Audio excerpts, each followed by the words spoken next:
this place. Come on, let's make some noise. Come on, you can do better than that. Stand on your feet, make some noise, and clap your hands, and be grateful and thankful that you made it another day. Can you look beside somebody and tell them it could have been the other way? I could have been dead and gone, but God let me live on. And for that, I'm grateful. I'm thankful. I'm honored to be here tonight. I'm telling you right now, before I go any further, I want to ignite this atmosphere with some positive declarations. First of all, I want you to know that this year is going to be one of the greatest years in your recovery. Y'all, I'm going to talk to the section over here because y'all didn't say nothing. This year, God's going to do something so amazing in your life, it's going to blow your mind. This year, every negative individual, every negative situation, God is going to use that to platform your brand, your businesses, and your recovery going to blast out and boom, that people will know that you've been in the presence of your almighty God. And I need about 15 of y'all to clap your hands and thank God that he did it again. And what came to take you out, going to take you up. What came to kill you, going to serve you. And everybody going to know that you are who you say you are. That you are the lender, not the borrower. That you're above, not beneath. You're the head, not the tail. You're more than a conqueror. I come here to ignite this atmosphere to let you know that you are significant.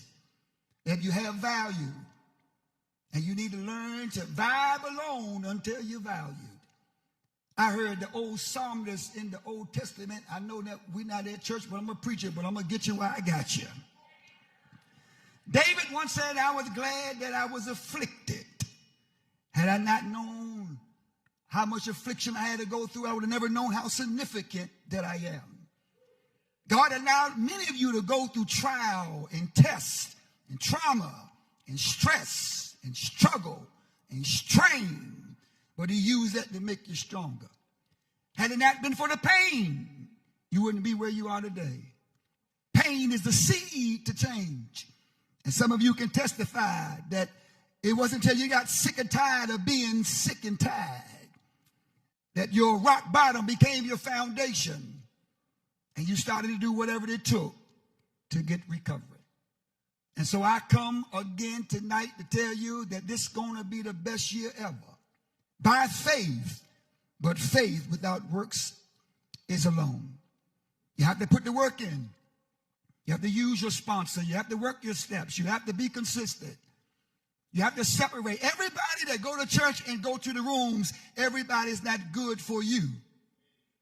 So you have to be selective in your relationships that God will grow you one day at a time. I want to thank all the hands, the heads, and the hearts that put this fabulous gathering together. Firm Foundation and Dexter House. I need y'all to give God one more praise for them setting it up. I'm grateful and I give honor to the pastor of this wonderful church and all of you that have come far and near. And thank you for being patient and waiting and knowing that things will get better. I'm going to share a little bit about my strength, my hope, and the message of love, my experience. I'm going to let you know right off the bat that my experiences have been expensive. It has cost me. I was raised in Washington, D.C., the nation's capital, and of course, I'm not going to spend a whole lot of time telling you all this drug addiction story, what I did. I've done just like you did. I robbed and I stole, I lied, I cheated, I manipulated, did whatever I had to do by hook and crook to get high. Stole from my own parents so bad I would steal your money and help you look for it.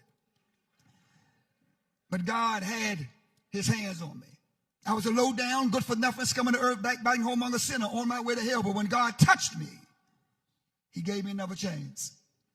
I was a hoe chasing, free basing, cocaine sniffing, wine nipping, pill popping, cigarette sucking, weed chopping devil. But when he touched me, he changed my life. But not only did he change my life, but he gave me a word of victory that if he can do it for me, he can do it for anybody.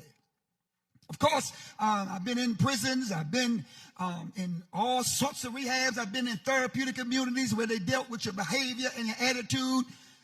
Programs like Excel in Baltimore, where they made you wear signs and they made you scrub the floors with toothbrushes, and they did all of that to deal with your behavior and your attitude. The program was designed to kick up feelings to make you react. And they did all sorts of things to you to make you react. They will make you stand in the corner. They will pull you up and make you do this and that and the other. And listen, I wasn't going for it because I was from D.C. Wasn't nobody telling me nothing. But I was probated by the courts to be there, so I shaped up real fast. Anybody like me that you went to rehab, to duck jail? I'm the only one. Maybe I can talk to anybody like me that went to rehab so you can duck prison. I'm going to say it one more time for my back row church. Any of y'all ever duck? Come on, say amen. And so that was part of my story. I went to rehab because I didn't really think I had a problem. I always thought, that I had myself together. I looked like Versace on the outside, but felt like Kmart on the inside. And when I went to the treatment center, I wanted everybody to know that I was a kingpin. I didn't want nobody to know that I was a crackhead. Because I looked good on the outside, but I was just a dressed up garbage can. And I tried to fill this hole that was in my gut with all kinds of stuff. Sex and music and entertainment and clothes and material things. But there was this hole in my gut that only could be filled with God. So I'm closing, and a good preacher closed 3 times.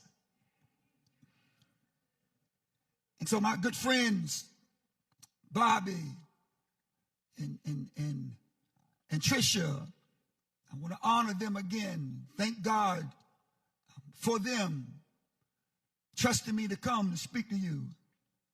One thing about me, I keep it real. And as you read, I know it's not church, but I'm going to tell you a little bit more about recovery. But in the book of Romans, chapter 7, Apostle Paul, he talks about himself in an honest way. Apostle Paul was a absolute phenomenal man. He spoke several languages. He was a Pharisee to Pharisee from the tribe of Benjamin, circumcised on the 8th day. But in Romans chapter 7, he says, when I want to do right, evil is always present. In other words, I have a dualistic mindset that when I want to do right, something on the inside just want to do wrong. He says, I'm battling on the inside. Anybody know what I'm talking about? You're going through. You want to do right, but there's something on the inside that you deal with spiritual warfare. And when I come to the rooms, let me just back up and say, I thank God for the rooms of Narcotics Anonymous. That's where it all started. 1993, I was round the hood in D.C. on skates, selling crack. Some of you may know me. I went viral on skates during the pandemic. And I wasn't trying to go viral. I was just doing what I do on a normal. And God sort of stopped the world and put the video, and it went all over the world. And people got happy about me being viral. But they didn't see me almost 30 years strung out on crack selling dope on skates. So they're undercover, 220s. They locked me up. Make a long short. And so here I am now facing 20 years, no parole. I'm almost done. And so here it is again. I had to find a rehab because all the rehabs worked for me and got me out of jail. So I had to find a rehab, and I came to Bear, Delaware. Now remind you, I'm all the way in the DMV. Somebody shout DMV. Shout DMV. I only got one person helping me. I said, everybody shout DMV, DMV. That's called D.C., Maryland, and Virginia. So my sister, she found a rehab in Bear, Delaware. And so I go to the 30-day rehab expecting to go in there. So when I go to court, it'll look good to the judge and da-da-da-da-da, da-da-da-da-da-da. And the rehab closes down. True story. Ran out of funds, and so now they had to place us. That was in the rehab. They had several places to place us, and they had another place in Delaware, and they said, we got this halfway house in Elkton, Maryland. And a couple of people in the rehab that looked like me said, I don't know, you may not want to go to Elkton. True story. They said the KKK marched down Main Street and all. But I was desperate. I said, take me to Elkton. And when I got to Elkton, I was waiting for the recovery house called the Haven House. Bless God for Miss Sue. She dead and gone, but she blessed me. And she loved me enough to work with me when I couldn't get a job. And so eventually I moved into the halfway house, and that's where I met Bobby.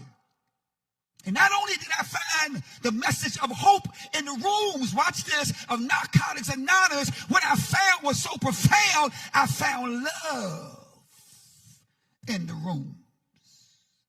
You see, because I came from church. I've been raised in church. My granddaddy was a pastor. I come up with preachers and knowing how to go to church, but I was in church, but church wasn't in me.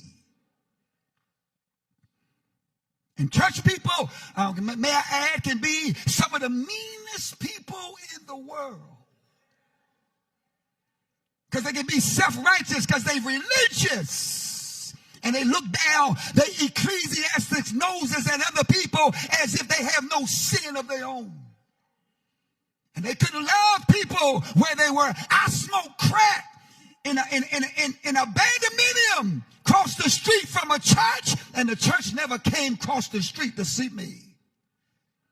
But when I came to the rooms of Narcotics Anonymous right here in Elkton, Maryland, Wednesday night of the health department, Tuesday night, right across the street from American Home and Hardware, there was this little church. We had a meeting, and I found love there.